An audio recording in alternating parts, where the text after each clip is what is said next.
Sapper joins the army. The little engine in this story is a real engine and was built by Roger, Marsh and Jim.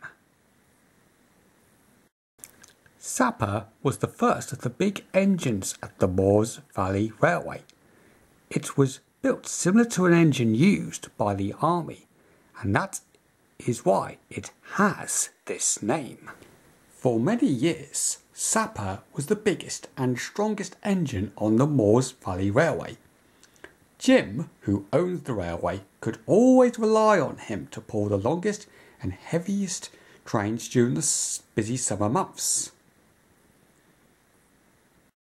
Sapper was also very popular with the drivers because he could pull his heavy trains so easily, and although there are now even bigger engines at the railway, he is still a favourite and continues to do his fair share of the work.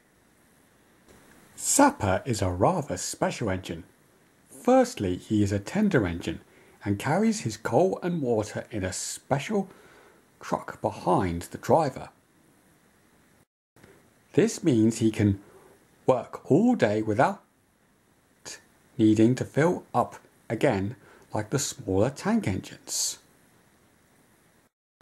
Secondly, his grandfather had been in the army, and before he came to the Moors Valley Railway, Sapper had spent many hours listening to his grandfather's stories about his work as an engine on the army railway. Sapper's grandfather had been in the army for many years and had helped the soldiers move their supplies around the army camps. The army engines were small but very powerful and could take heavy loads to difficult and remote places. Although he was very happy at the Moors Valley Railway, Sapper had always dreamed of joining the army, even though their engines were painted in such a dull and boring colours.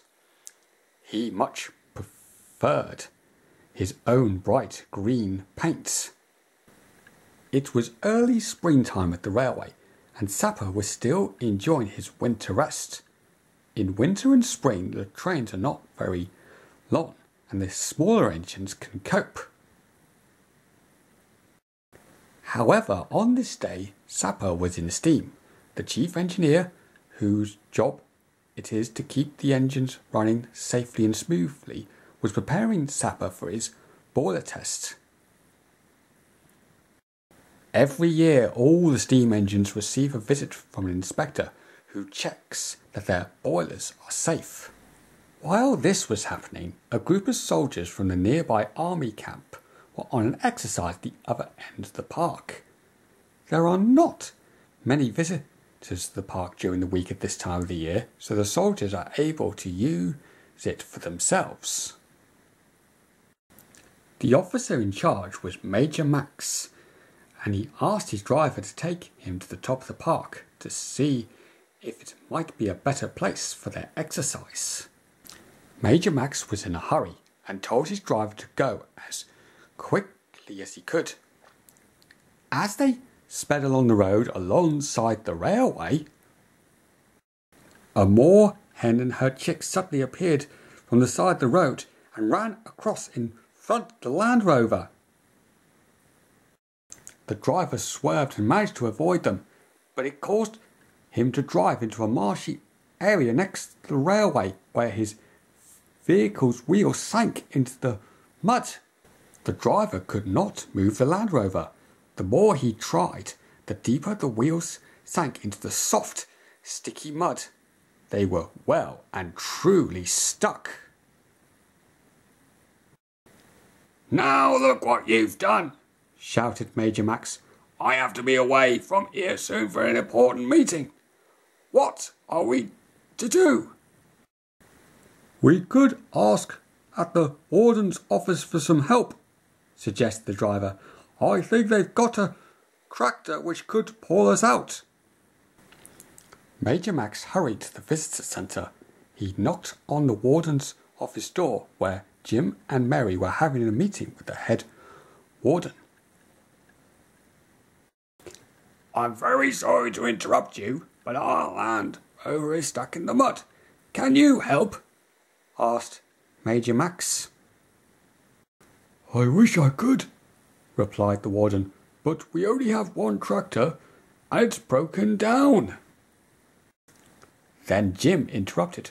"Just a moment. If Sapper is still in steam, perhaps we can help." Back at the engine shed, the boiler inspector had finished testing Sapper and given him his certificate for another year. The chief engineer was having a rest and a quick cup of tea before dropping Sapper's fire and emptying the steam from the boiler. His thoughts were interrupted when the telephone rang. It was Jim, who quickly explained the problem. He told the engineer to bring Sapper immediately with a truck of tools and a very strong rope. The engineer put some more coal on Sapper's fire and more water in his boiler. If he was to rescue the Land Rover, Sapper would need lots of steam. Then he was covered up to the wagon with all the tools they needed, not forgetting the very strong rope, of course. "What is going on?" Sapper puzzled as they raced through the station. He had been expecting to return to the dark engine shed, but he didn't mind. This was much more fun. To be in the right place to help the Land Rover, Sapper needed to go around the spiral, come over the lakeside crossing, and go up the down line. This would bring Sapper to the stranded army vehicle. "If we can fix a tow rope from Sapper to your Land Rover," explained Jim to Major Max, "we can all push while Sapper pulls, and we might just manage to free your vehicle from the mud and get you on the road again." The truck with the tools was uncoupled from Sapper and pushed out of the way. Then the engineer passed the rope over the fence to the soldiers. They tied one end to the front of the army vehicle, while Jim tied the other end to Sapper's tender.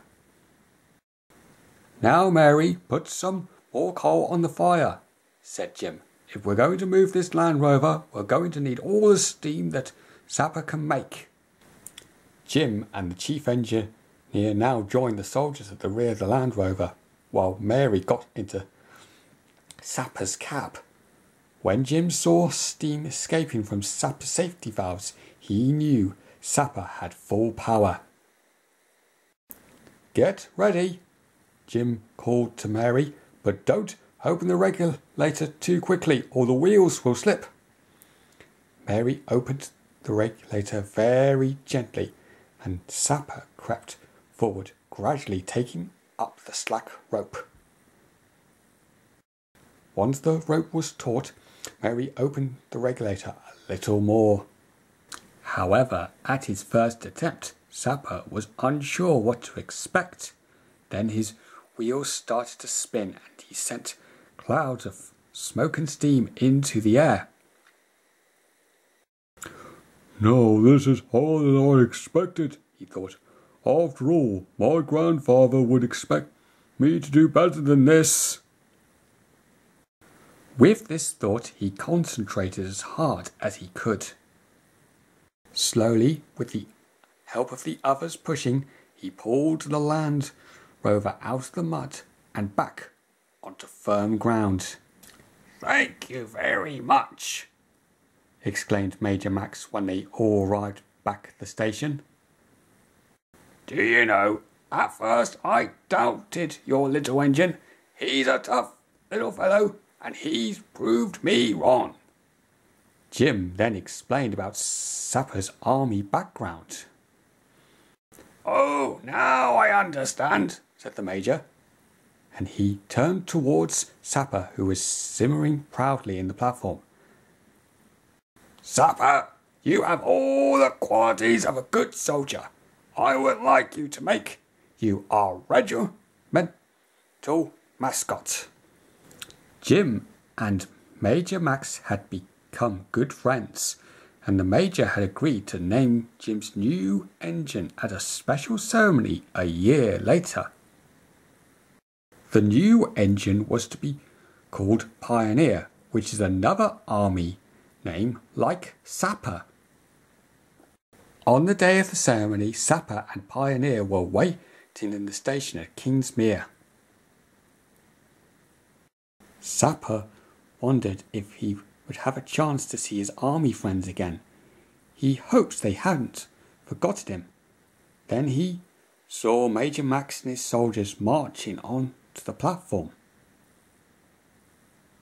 Major Max was to make a speech. He loved making speeches. When the group of soldiers spotted Sapper, they let out an enormous cheer. "Why, it's our old friend Sergeant Sapper! How splendid to see you again!" exclaimed Major Max. Sapper felt very proud that they remembered him and whistled back in salute. As soon as the noise had died down, Major Max was able to perform the naming ceremony and to make his speech. Later on, when Sapper returned to the engine shed, he told all the other engines how the soldiers had remembered him from last year and had called him Sergeant Sapper. He felt very proud of this and knew his grandfather would also have been proud of him.